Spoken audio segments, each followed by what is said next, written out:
Good afternoon, everybody. Thank you so much for joining us this afternoon for the Synergy of Trust Transforming School Culture.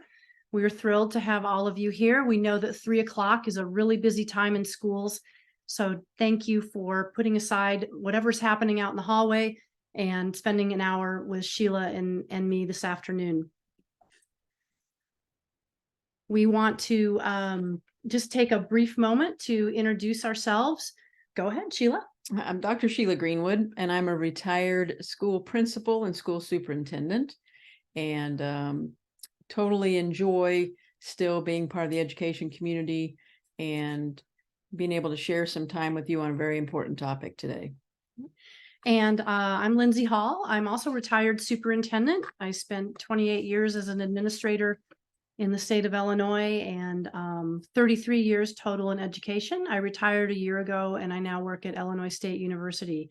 So Sheila and I both love staying connected to the field through working with the IPA. And again, we just really appreciate you all being here this afternoon, and we welcome you to our presentation.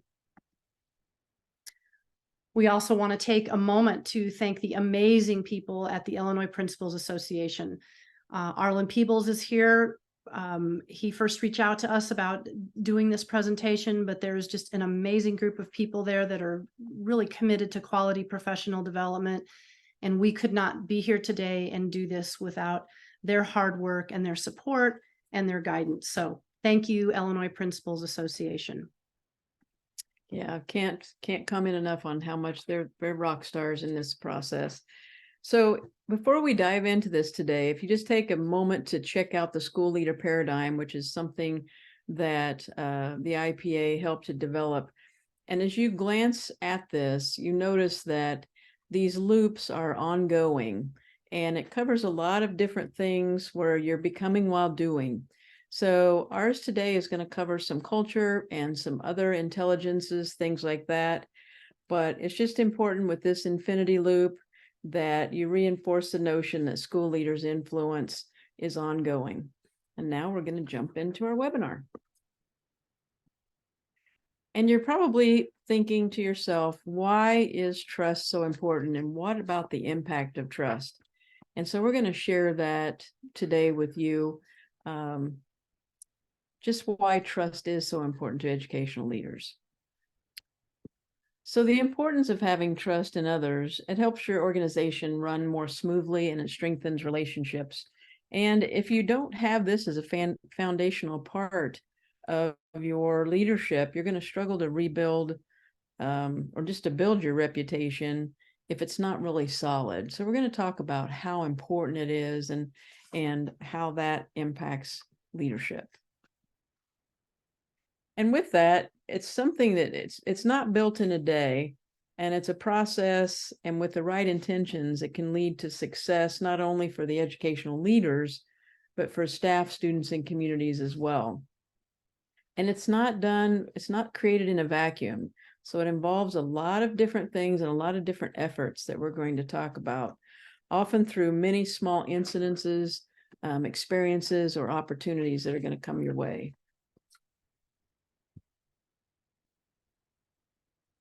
And this is so true. And I think you're always being observed, and you'll notice this if you ever go out shopping and things, and people, especially kids, see you, and it's like they don't expect to see you in those locations. But when you're always being observed, if you go the extra mile, there's a really good chance that other people in your organization are also going to do that for you and with you when those occasions occur.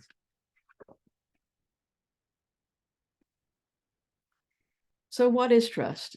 I think it's difficult to define it, but sometimes it's just a gut feeling that's created by many factors, which we're going to talk a little bit more about. I would probably best describe it, when I thought about all the definitions of trust, as being vulnerable with confidence in others' intentions. So I'm going to say that again. It's being vulnerable with confidence in others' intentions. One thing about trust also is it's one of those things, I guess we could compare it to oxygen, that if it's not there, you certainly know it, but when it is there, it's often taken for granted. Very true. The book Trust Matters, Megan Shannon Moran wrote this, and there are 5 facets of trust that she talks about: benevolence, honesty, openness, reliability, and competence. And we're going to take a deeper dive into those components, as well as Charles Feltman in the Thin Book of Trust, in which he adds reliability and competence that includes sincerity and care. And that is a copy. That's what the Thin Book of Trust looks like, which we highly recommend that book.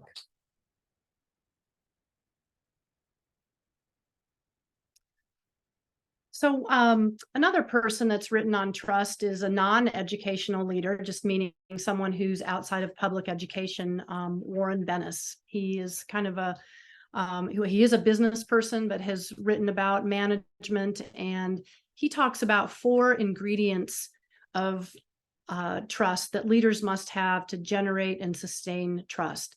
So there's constancy, which means being consistent and calm; congruity, which means walking the talk; reliability, which means showing up and supporting; and integrity, which means honoring commitments and promises. So you can see that between Bennis's work, Feltman's work, and Shannon Moran, there's some common components to trust. And we're going to talk a little bit about some research related to trust, as trust relates to schools. And then we're going to talk about these components and what these components look like in action through your leadership behaviors. So we want to talk a little bit about why trust in organizations is so important. We gave a broad overview a couple minutes ago, but this information comes from Feltman's work in the Thin Book of Trust. Trust in leadership has the greatest correlation to worker self-efficacy, meaning that trust instills that feeling of being good at your job for the people that you supervise or that work for you. There's a ton of research about teacher efficacy and how effective teacher efficacy is in student learning and achievement, because when teachers feel like they're effective and they can do their job, students learn more. And so trust is a component and has a correlation to worker efficacy, and leadership trust can be the difference between organizational success and failure. Feltman goes on to make it very clear that trustworthiness and likability are 2 very, very different things. You can trust a leader and not like them. You can also like a leader and not trust them. So it would be great to have both of those things, but building trust with people is far more important than being liked by people. So research shows that the most important element in effective product endorsement is not charisma and likability. It is almost double the impact if it's trustworthiness. So meaning that when product endorsement has someone endorsing it that people trust, that has much greater impact, in fact, double the impact compared to people that just have charisma and likability. So you can think of some different celebrity endorsers, some of whom might not be particularly charismatic and likable, but are people in whom we put our trust and believe what they say. So the next thing has to do with productive learning environments. And I think something about trust with this is when school leaders have the trust of their students, their staff, and the community and things like that, it's like an added bonus. And it's almost like where people might say, you're gathering chips. And with that being said, so if something happens at school and then the rumor mill starts, if you have a high level of trust in your community and with your staff and students, a lot of times those types of rumors will really be put out and no one will worry about it. If you don't have a high level of trust, it's almost like somebody can throw gas on the fire and make it a much bigger problem. So you want to make sure you do maintain that high level of trust. That's a huge benefit to you as a school leader when all of those things happen. And as administrators, we don't know what tomorrow holds with different things that may come up, different challenges and opportunities. So having that in your back pocket is going to be huge in moving forward. Right. So we want to take a bit of time here to talk about the research that exists that links student learning and achievement with high trust environments.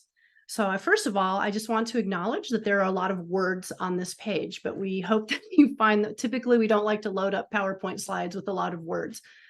But it made sense to group all this together because it really is all about learning environments and student achievement and learning, and those linkages to trust.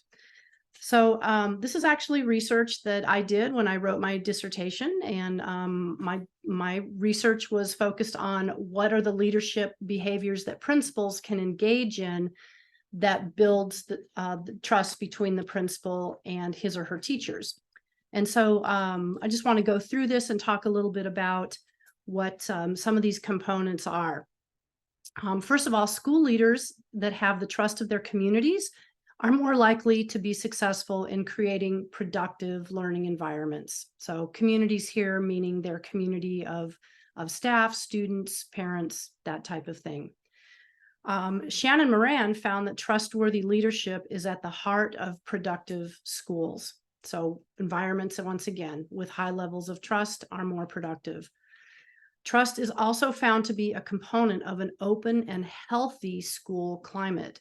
So a school climate that is not toxic, it's not closed, there's open and transparent communication, there's support, there's support for being innovative and creative and doing the work that needs to be done to help all students learn and achieve. The more open and healthy a school climate is, the greater levels of student achievement in reading, writing, and math. Trust also fosters a set of organizational conditions, some of which are structural and some are social psychological, that make it more conducive for individuals to initiate the kinds of activities necessary to affect productivity improvements. So what does all that mean in that paragraph? It goes back to what I just said a minute ago about being willing and being able and working in an environment where you're willing to maybe take risks and make changes and initiate activities that will help all students, that will help productivity in a learning environment and help improve a learning environment and help improve student learning and achievement. Finally, open and healthy climates promote and sustain trust between teachers and their principals. Those climates are born out of certain leadership behaviors that are exhibited by principals in schools that have open and healthy climates. So we're going to take a couple moments actually, and talk about what are those certain leadership behaviors that are observable, they are measurable, and that you can see that principals engage in that build those open and healthy climates, which then lead to high levels of trust. Those behaviors are consideration of others, providing support, leaders who are accountable for their actions, engendering and fostering collegial relationships, and modeling authentic and genuine behavior. I think sometimes with that, whenever we are talking with our staff, teachers, we trust them to be professional in what they're doing. And when we have new things that we would like to incorporate or a new focus or anything like that, if there's a high level of trust with your staff, they're going to take that a lot more seriously than if there's not. And why I say that is because you're asking them to maybe tweak their curriculum, make some changes, make some time for something new and different. And if in the past they've been in situations where the leadership has asked them to do some of these things, and then there's not any follow through by the administrator, or no accountability, or no one checking to see if those things really got done, then it really kind of sets them back on their heels, and they don't have that high level of trust where they really want to, get involved and buy into what you're talking about. So I think that being accountable for actions, and I think that's really a big deal when you're trying to build that trust or rebuild that trust. And that's something too, as we present this today, we're going to talk about that later, but it's one of those things where you may be in your first year, you may be in your 30th year in your position, And we can always work on having stronger trust relationships with our staff. But I just think that's important. Yep, absolutely. Especially if you are asking teachers to make curriculum changes or instructional changes. You can't do that without providing support and also being considerate of those people's time and how much time they have to do that. And if you don't provide the proper support and be very clear about what expectations are, then understandably, teachers in particular feel overburdened, and they also feel like, well, here's the, the flavor of the day with curriculum. This too shall pass. I'm just going to wait Exactly. this out. Yeah. And so where there's a high trust environment, you have less of that kind of mindset and more mindset of working together, collegiality, being able to get things done because of the higher levels of trust. And I also think right along with that is the fact that, when we do meet with our staff as administrators and we ask them to do something, some people may look at it as they're the overachievers. They're the ones that are going to really work hard for you. And then you have some people that are just like, I think it's just a suggestion. So you have to kind of make that clear, like she spoke about, making sure that the expectations are clear. And so everybody's on the same page. So there's 4 broad ways that trust impacts school improvement. And we are all after school improvement. If you're a school leader, every single school has students that are struggling. Hopefully every single school has school improvement plans and goals that are measurable, realistic, and attainable. And so those school improvement plans have a higher probability of success if those school improvement plans are being worked on in a high trust environment. So these are just some additional ways that trust impacts school improvement. Trust among educators lowers their sense of vulnerability as they engage in new and uncertain tasks associated with reform. If there is an environment where people feel like they're going to get dinged or they're going to get in trouble or any kind of mistake is going to show up on their evaluation, then they feel very vulnerable. And feeling vulnerable is not always a bad thing, but if it's associated with low levels of trust, then it does not particularly mean it's a positive thing. So trying new things and being innovative and risk-taking is sometimes necessary when we want to be able to give all students what they need. Trust facilitates public problem solving within an organization.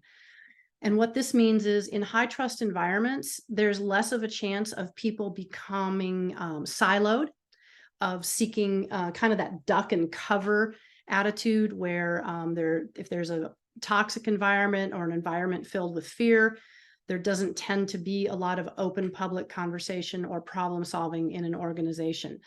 So high levels of trust, again, support open dialogue. It supports people being able to say, I don't know how to do this. Let's collaborate and find some answers and a solution. Trust helps staff members understand their own and others' roles and obligations as part of the school community, and they need minimal supervision or external pressure to carry them out. Very simply is if you have a high level of trust in an organization and leaders trust their professionally trained teachers and other staff to go do their thing, they don't need constant monitoring or to have external pressure. You notice that external pressure tends to increase in environments where people are not trusted. There's always, kind of like checking up on people, micromanaging, yeah. and those types of things. And finally, trust sustains an ethical imperative to advance the best interests of children and thus constitutes a moral resource for school improvement. So this is basically saying that trust is a moral imperative, that if trust is what leads to school improvement and students learning and achieving, then as leaders, we have an obligation to try to build trusting environments with those with whom we work inside of the school and outside of the school. Mm-hmm.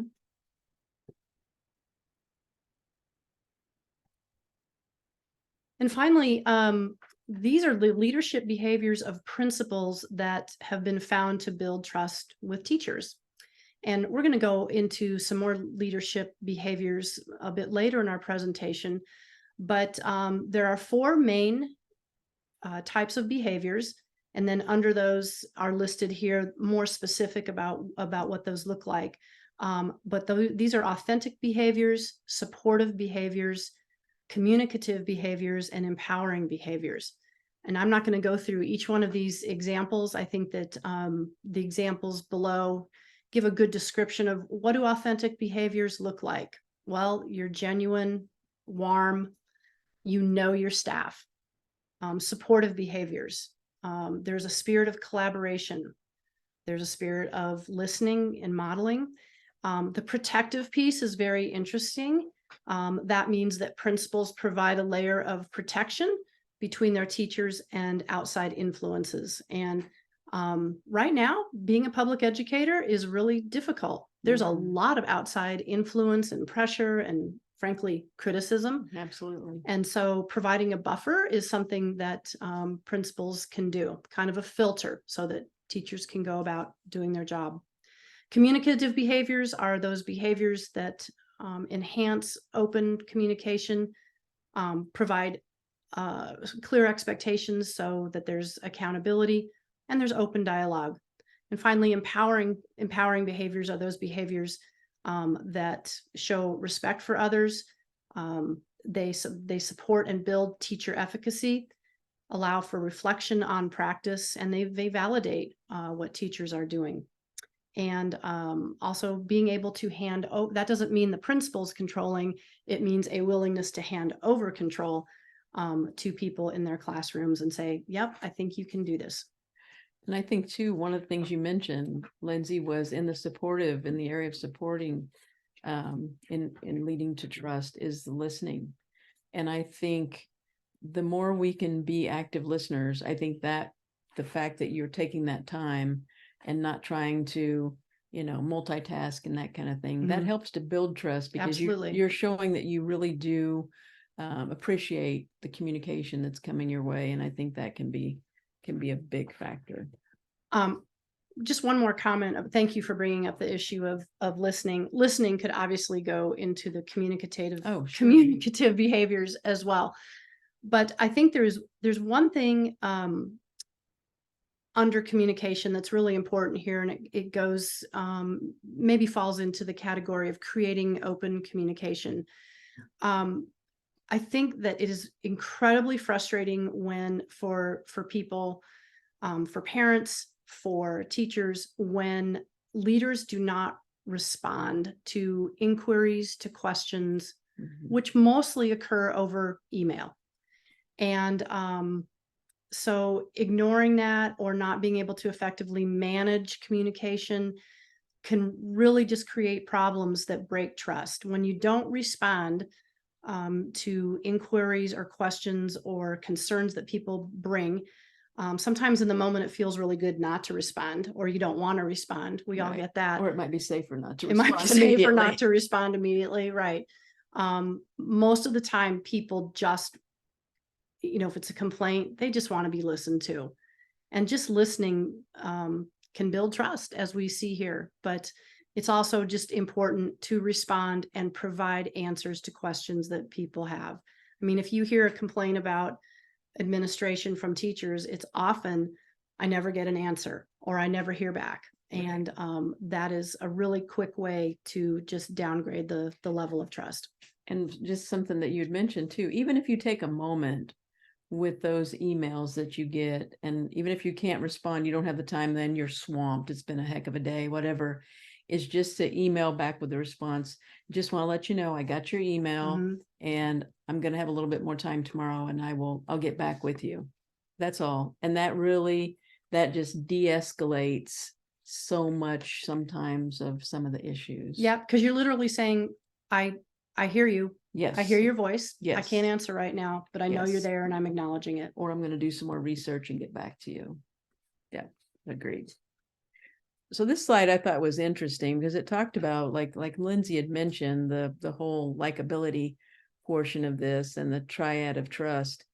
And if we talk about how it can impact your staff, we are going to talk a little bit about I versus we. And that approach immediately demonstrates where the credit's going to go. So if you have that mentality, then that makes a big difference with that. And trust is a lot like reputation. It takes a long time to build it up, but you can lose it in a moment's notice. I mean, it can just happen that quickly. So having trust, have a good connection, creates an openness and a feeling of safety. And when trust is broken, your entire body goes into safety or a fear mode. And so I'm going to talk about that. So with this is, we're talking about safety for not only for yourself, but for others, for your organization, and that fear that comes with uncertainty. So this is one of the toughest things to come back from as an educational leader. When you've created a climate of trust, you have in fact connected emotionally with people. I mean, that is when you talk about how fear makes you feel, and we talked about the vulnerability with that, the whole trust factor becomes a very emotionally charged factor in your leadership.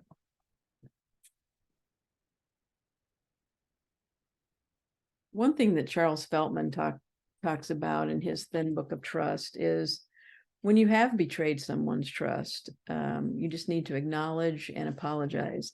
That is not always something that comes very easily, depending on situations where the trust has been broken, but for some reasons that cannot be shared with some of your constituents. There's just things that we are as transparent as we can be in our jobs, but there are occasions where trust appears to be betrayed, and in fact, it may or may not be. But if you've damaged the relationship, if you do apologize, it just shows that you're willing to take responsibility for that. And there's a big difference in how staff members work for you when you have trust or when trust is lacking in your organization. So, there's a difference between transparency and hidden agendas, collaboration versus splintered individualized efforts by people in your organization, and a feeling of security versus insecurity. So never think that an apology is a sign of weakness or anything. Sometimes it's a true sign of strength, and that you are making an effort to be responsible and try to rebuild that relationship or salvage it.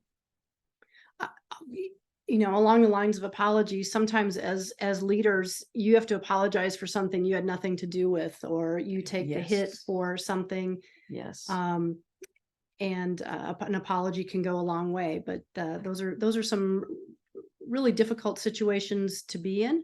But as leaders, we've got to be accountable pretty much for the whole organization. And then if you have to have a private conversation with somebody else about their actions that caused you to need to apologize, well, sometimes that happens too. But you as a leader sometimes have to put yourself out there and take a hit for something that wasn't always necessarily your fault, but this is something that can mend and repair a relationship. And you can shield others from some blame sometimes as well, which is sometimes so beneficial. But there's also a risk involved when staff members' trust has been betrayed.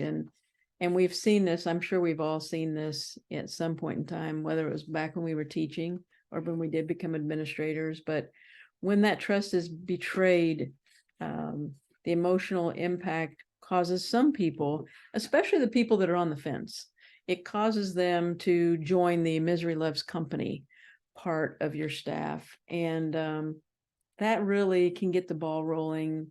And I think we all have those groups of people that are already right there on the fence with most of the things that we're trying to do. But if you lose the faith and the trust of your people, then that can really swing some of those people over to a side that's going to be tough to get them back. So we want to talk, spend a little bit of time talking about some of the effects of a low trust environment, or an environment where there's distrust that is pervasive, or distrust between teachers and the principal. Some of the emotions that are present are fear, anger, and resentment.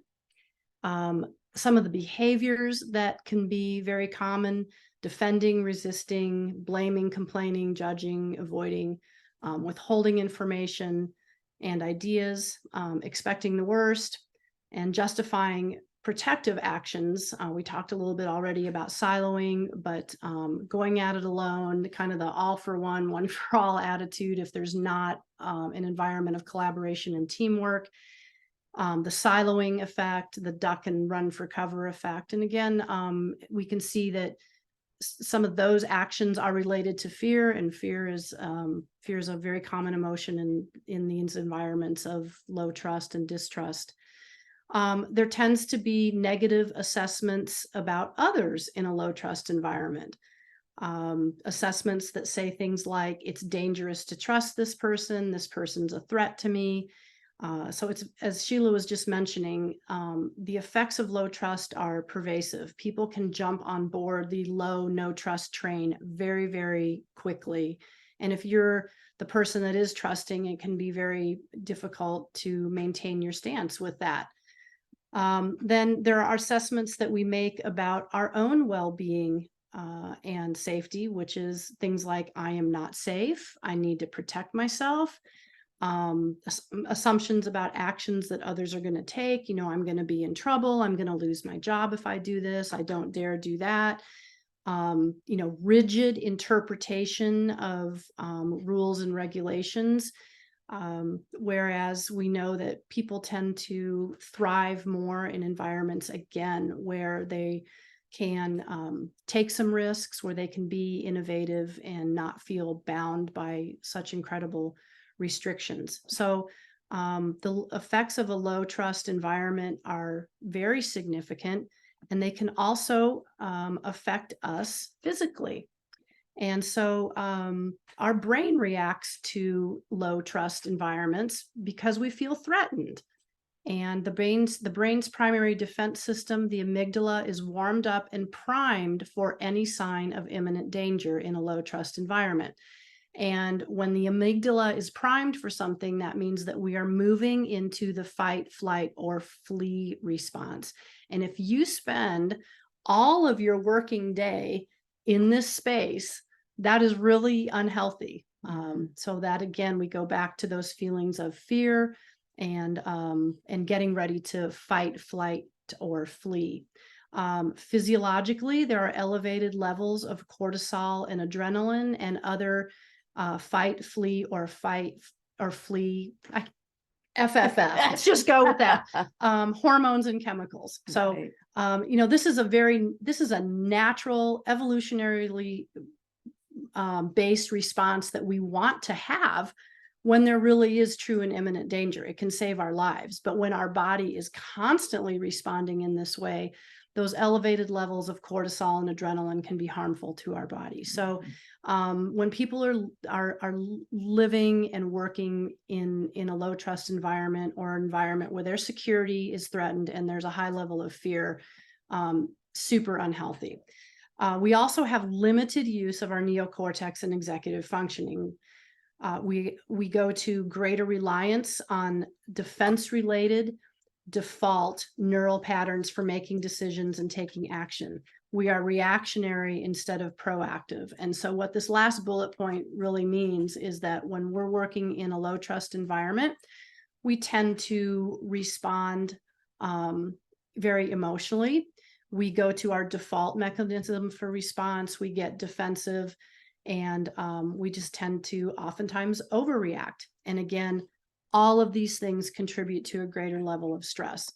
So in kind of wrapping up this discussion about the effects of low trust, working in education right now is already a really high stress endeavor right now, for a lot of different reasons. The pandemic changed things. The political environment has changed things.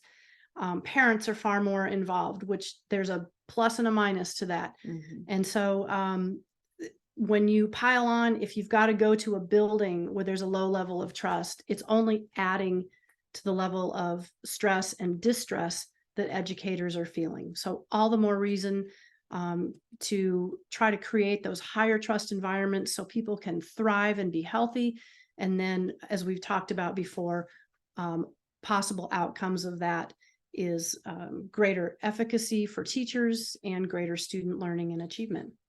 And we've been focusing a lot of this discussion on building trust with your staff, but I think this also, some of these things that you just spoke of have to do with the levels of trust that we have with the other administrators, superintendents, Absolutely. and school boards. Mhm. And we all have been through that situation, and just the level of stress and the different neurophysiological things that you mentioned, that can affect us coming to us, and at a couple different directions. Absolutely. Absolutely.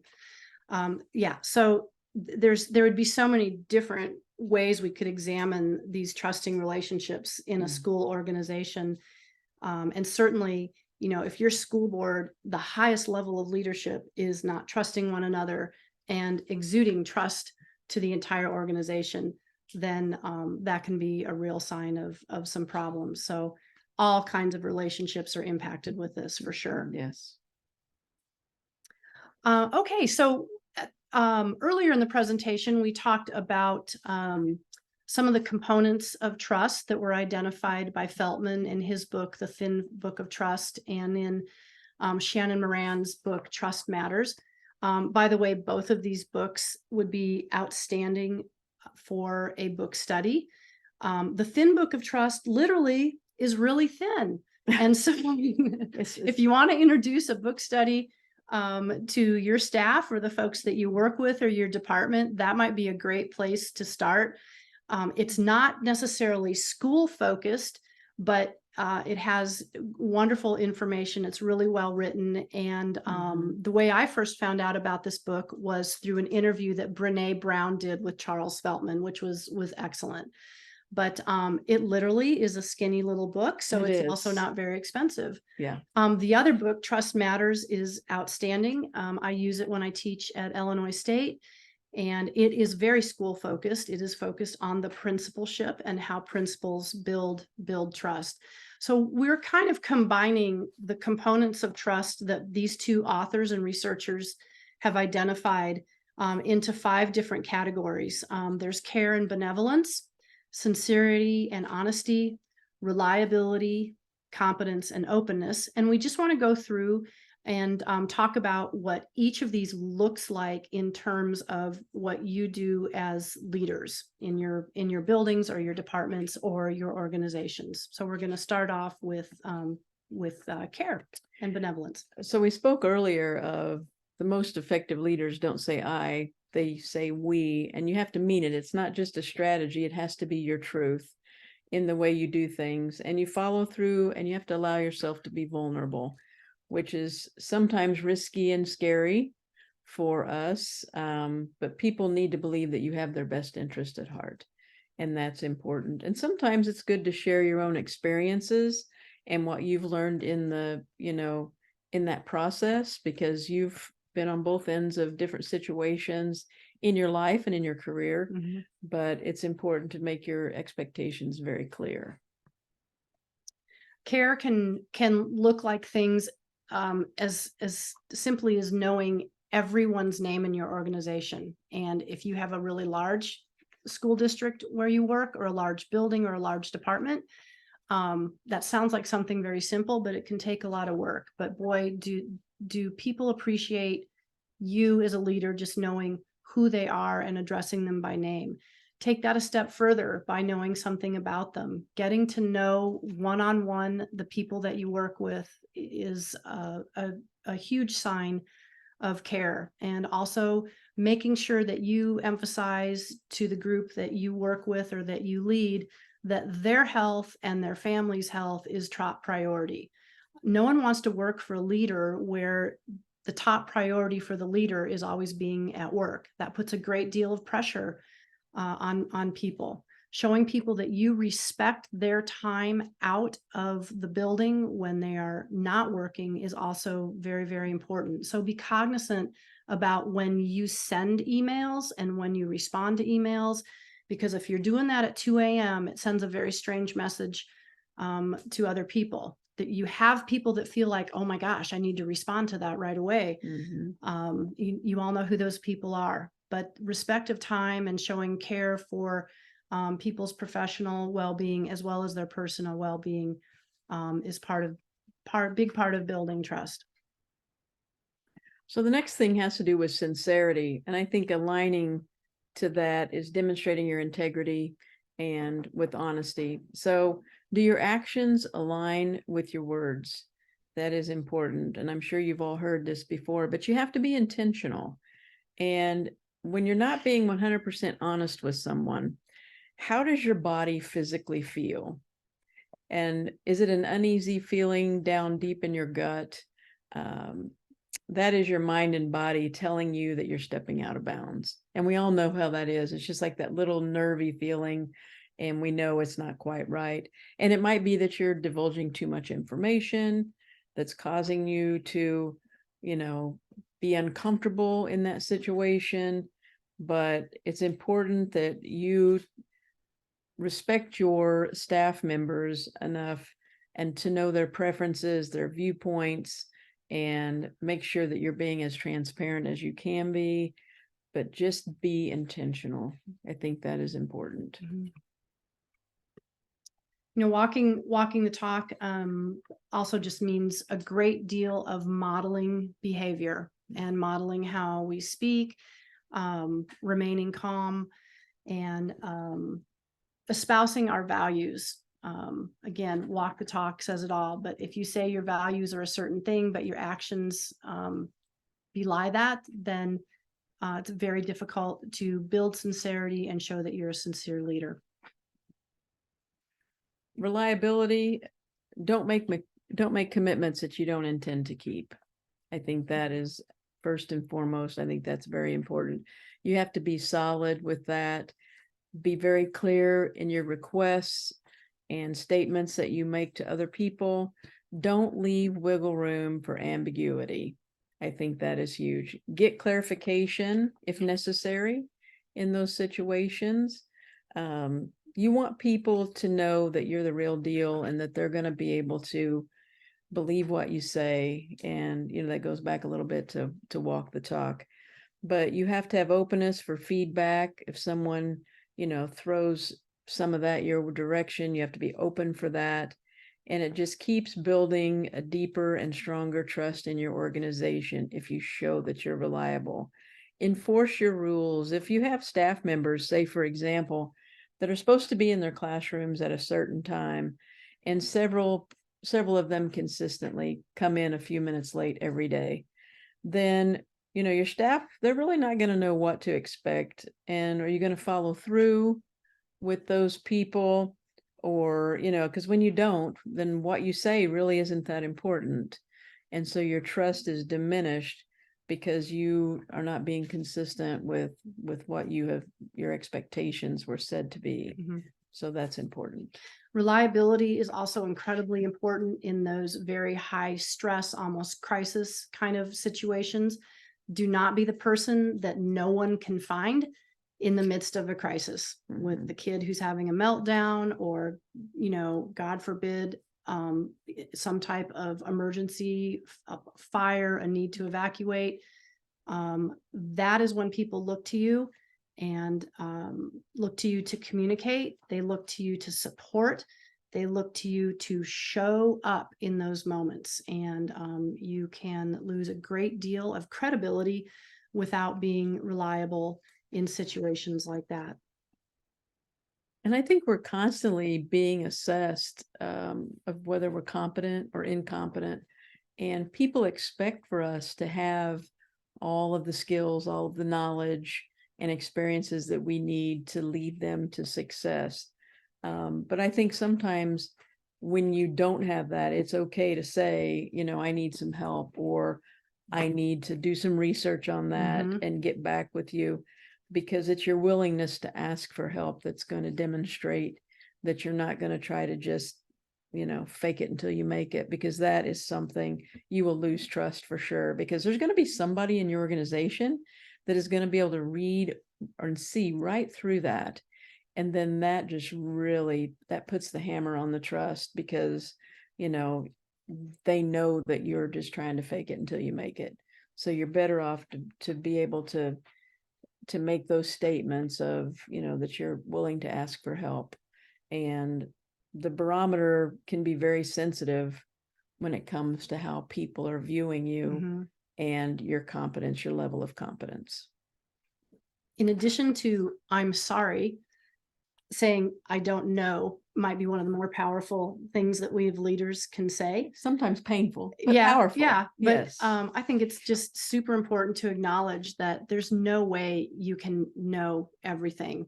The amount of information that leaders are expected to take in, process, you don't need to have the answers all the time. You need to know where to go to for answers.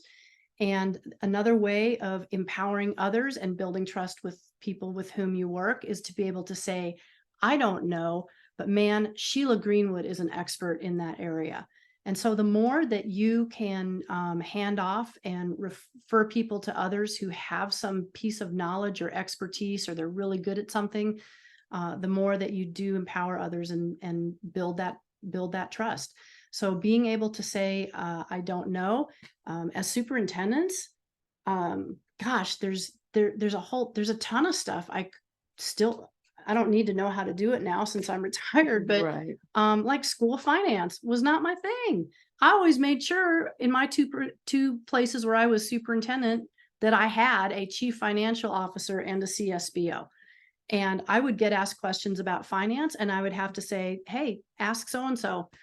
She oversees the money here. And she can explain why and how and all of that. So I think that having the confidence to be able to hand things off to others is part of confidence. Knowing when you don't know is super important. And I think too, when you think about this, for example, those of you watching this webinar today, you are doing your due diligence to try to get better.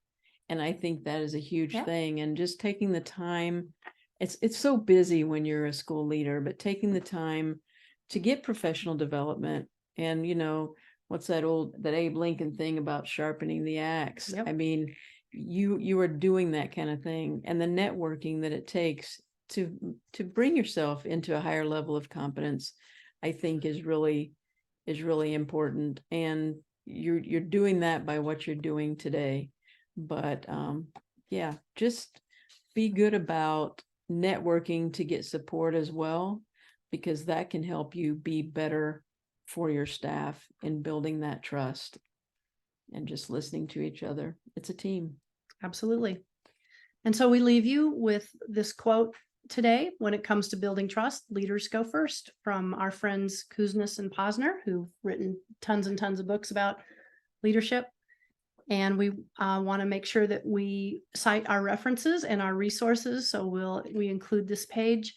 Lots of great books out there about leadership and trust and other sources of research as well. And we just want to say thank you for being here today. We appreciate it. And I think we have some time for some questions, but sure appreciate you choosing to spend an hour with us this afternoon. Excellent. Thank you, Lindsey and Sheila, so much for sharing all those wonderful strategies to build trust and how important it is in education. Now is our time for Q&A. If you want to type something into chat, go ahead.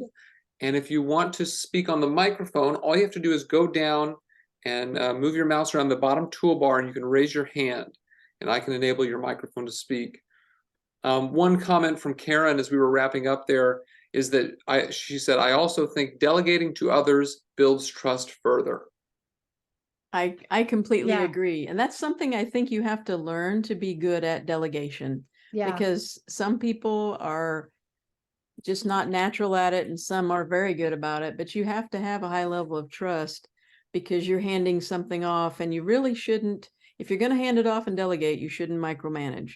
So I think it's sometimes kind of tricky, but you can't be like, here, take this big project, but I'm going to watch over your shoulder for the whole time. But delegation, that's huge. Yeah. The other thing you need to be careful about with delegating, and so true that is to give someone a valued project or body of work to do, is a wonderful message to send. You've got to weigh that though with you don't want to do that so much that there's a perception of you giving everybody else the work, if that makes sense. So Mhm. there's a balance in there to strive for, because in the spirit of delegating, you don't want to be the person that's like, I'm just going to delegate everything, because that's not leadership either. But delegation in the spirit of empowering and building trust is absolutely important. And sometimes I think delegation is one of those things that helps grow leaders. You know, it gives people opportunities to show their leadership skills. I think that's important. Excellent. Another comment come in here that says, thank you. High trust in an organization leads to success for our students.